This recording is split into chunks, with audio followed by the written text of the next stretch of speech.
सोने बापू तसा लहानपणापासूनच शिस्तीचा होता. काही कारणाने त्याला शिक्षण घेता आले नाही, परंतु त्याने नंतर भाजीपाला विकण्याचा व्यवसाय सुरू केला.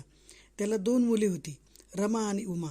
रमा त्याला आपल्या व्यवसायामध्ये मदत करीत असे, तसे त्याचे पुढचे शिक्षणही चालू होते. उमा मात्र शिक्षणात एवढे लक्ष देत नव्हता. त्याने रेल्वे स्टेशनमध्ये सिमेंट उचलण्याचे काम करायला सुरुवात केली. काहीतरी करतो आहे म्हणून सोन्याबापू गप्प बसायचा. त्याचे आणि उमाचे सकाळी सकाळीच खटके उडायला सुरुवात व्हायची. सोन्याबापूचे म्हणणे असे होते की कोणतेही काम असू दे, सकाळी आंघोळ करून देवाला नमस्कार करूनच सुरुवात करायची. आपण लक्ष्मी कमवायला बाहेर जातो. उमाकांचं मत थोडं वेगळं होतं. तो म्हणायचा, सिमेंटमुळे अंग खराबच होणार आहे, आंघोळ मी नंतर करेल. मला तर दोघांचेही बरोबर वाटायचे.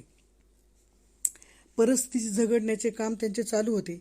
कधी कधी सोन्याबापू चिडत असे मुलांवर. एकदा तो मित्राला म्हणाला, कुठेतरी फिरायला जाऊ देवधर्माला.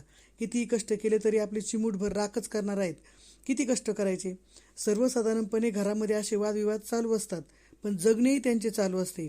घरामध्ये सर्वच एकमेकांची चौकशी करतात, म्हणजे त्यांच्या घरामध्ये सुसंवाद चालू असतो, जो आता खूप घरांमध्ये दिसत नाही.